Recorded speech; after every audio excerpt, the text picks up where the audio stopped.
Good day to you all. Welcome. Rocking a bit of a classic t-shirt here. It's my dad's, actually. Used to be my dad's. There we go. Good day to you all, socialites. Welcome to the latest Sports Social Global edition here on the 1st of July, new month. We've made it into a second month. That's exciting. How are you? Excellent. Good. Glad to hear it. Yeah, I'm well. Thank you very much. Great to see you. Great for you all to be here.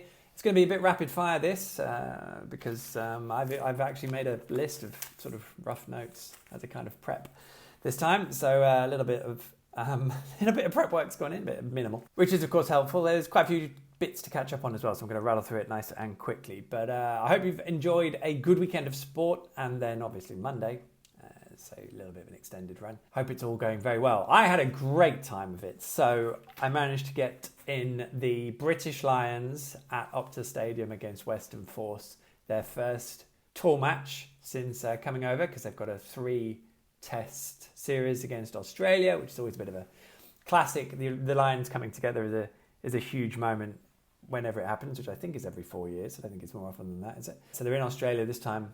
It was a privilege to see them play. My gosh, considering this is like the best players essentially, well, certainly in the British Isles, maybe not Europe, because I'm sure there's a few French rugby players that might have an argument on that one. But it's so cool to see these guys just come together and then look like a relatively cohesive team. Obviously, there are one or two issues, but and they come with this kind of pressure of having to deliver special moments as well.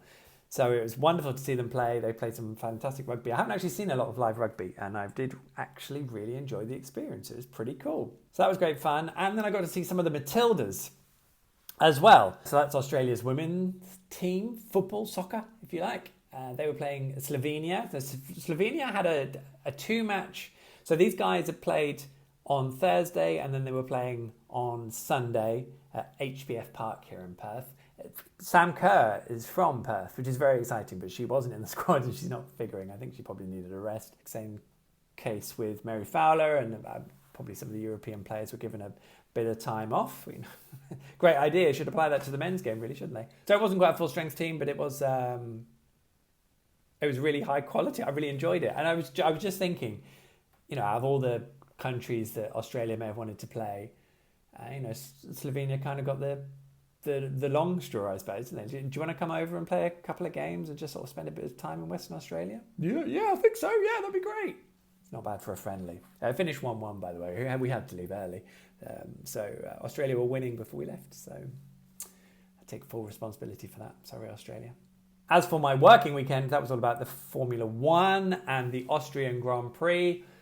A couple of points. One, I feel a little bit bad about maybe doubting Lando Norris. I'm trying not to be reactionary about it, but that was a really great win under pressure from Oscar Piastri all the way through pretty much, and he stood up to it. That's good. And having been on a run where he might have made a mistake and lost his way up until Canada, of course, he didn't do that on this occasion. So now I'm wondering, maybe you have got what it takes. And you then think, well, Oscar's just as young. He's never been in this situation before. So how's he going to handle it? So really fascinating.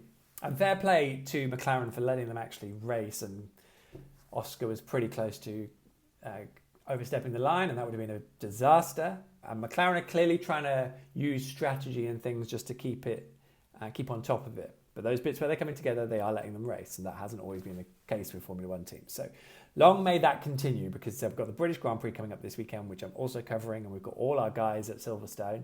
It's an amazing place to go and watch the F1, especially at Stowe Corner. If you can go get tickets and you're in England, go do it, because it's a fabulous way to spend a weekend. Yeah, it's going to be a brilliant race, that, and comes just before I head back to the UK for a couple of weeks, so that'll be nice and a bit nuts. Also, please appreciate these videos. There might be a little bit more spaced out than usual as I try to acclimatise back in the UK for a couple of weeks. The other thing that was in the back of my mind is that surely if anyone else had slammed into the back and taken Max Verstappen out on the first lap of Red Bull's home Grand Prix, where so many Dutch fans were there, he might have been a little bit more annoyed. He seemed very chilled, and I wonder how much of that is because Kimi Antonelli is a lovely kid and was then immediately very apologetic, and he's obviously very good as well. So yeah, interesting one, that. I hope you saw the squash footage because I did link it in the show notes last time. I had another thought on Rick Carlisle because a bit of me wondered, maybe actually, I was there sort of going, oh my God, imagine just leaving the bus there for your NBA Finals Championship parade that you haven't won yet because it's Game 7. Maybe they left it there deliberately. You never know. Maybe they were like, maybe they'll see it and it'll wind them up, play mind games.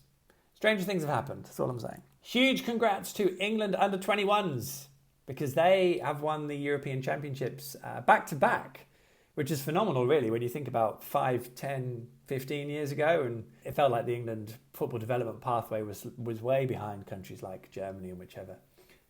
They are properly up there. Lee Carsley's doing a really good job in that job. I don't think he was sort of right for the England senior job. But yeah, that's brilliant. And I had completely forgotten about Johnny Rowe. And there he was, popping up from the bench with a header that wins the Euros for England under-21s. He has his shortcomings, and I don't think it's necessarily gone that well for him in the second half of the season just gone in Marseille. I've not really been following it closely.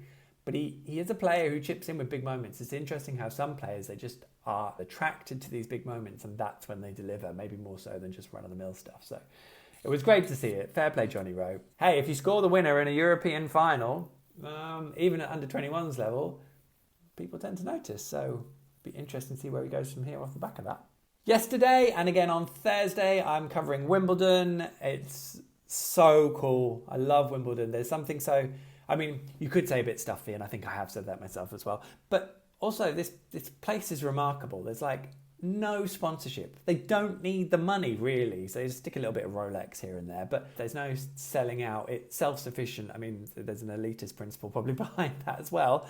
But it's an incredible place. It is like nothing else. We'll see what the actual tennis is like. But the opening day was cracking. I mean, the men's seeds were dropping like flies, as the cliche goes. And Carlos Alcaraz, I missed the final set, but I kind of knew he'd probably get through. It's going to be brilliant seeing how the Grand Slam unfolds and who comes out on top of it. And we've got full coverage every day over at The Athletic. I'm not on it today, but that's okay. Max Matthews, Nancy Froston, Kiva O'Neill, and then the tennis guys, James Hansen, Matt Futterman, Charlie Eccleshare. They're all there and more besides. So get following because it's brilliant. That's all on the Athletic app. So go check it out. I've got one fun story from the weekend that I picked up on, which is there's a bit of criticism here about the Sydney Cricket Ground, the SCG, where Sydney Swans played Western Bulldogs in the AFL, Aussie Rules Football, my new fave. I'm going to keep pushing it on you. But it's quite interesting because apparently the field, the oval, the pitch, was the turf kept giving way. It wasn't great. There were lots of instances, and it was that sort of surface where you thought, this is A, not very good, and B, this could result in an injury. Apparently, I found out that the issues with the surface stem back to the third round of the AFL season when Andrea Bocelli had a concert on the field. And apparently the turf has never been the same since. Now, I don't remember that happening at Leicester City or anywhere, but I just love this idea that it's basically all Andrea Bocelli's fault. Do better. Also, they apparently have an AFL turf doctor who inspects the pitch before every game. I don't know if there's only one of these turf doctors because he or she have a lot of rounds to do before the game. Also, like, how would you stagger it? Interesting question. They passed it fit for all the games so far, and it sounds like they will do again next weekend, which I guess they have to because there's a lot of pressure on these games taking place. I'd like to see what the turf doctor does. And also, is that their official title? I hope so. I hope they've gone full turf doctor. So if you know any turf doctors out there, please let me know in the comments or anything else you want to discuss about any of the sports going on. I have caught up on the Club World Cup. Can't be bothered to talk about it, although I did watch Al Hilal against Manchester City this morning. That was a fabulous game in that Manchester City didn't really seem capable of dealing with their Saudi opposition. And it's probably good for the tournament that it isn't complete European wipeout from here. But I don't think you're missing that much either. And I think Manchester City players are probably glad for the break now. So there we go. My sporting thought of the day. I wonder how you go about becoming a turf doctor. And with that, please do enjoy Wimbledon. Enjoy whatever sport you're tuning into over the next day or two. I'll be back with another one of these again very soon. It's a pleasure to see you. I'm hoping I've sorted out a background today of something nice from something that I did at the weekend. If I haven't, it's It's just the room. But I will be going to the beach one of these. That's on my agenda. I just need to make sure it's a calm day. Bit of an issue with wind here in Perth. But that's another story. In the meantime, enjoy your day wherever you are in the world. Let me know what you're up to. Let me know the sports you're enjoying. And I will continue to let you know about the sports I am enjoying. In the meantime, goodbye.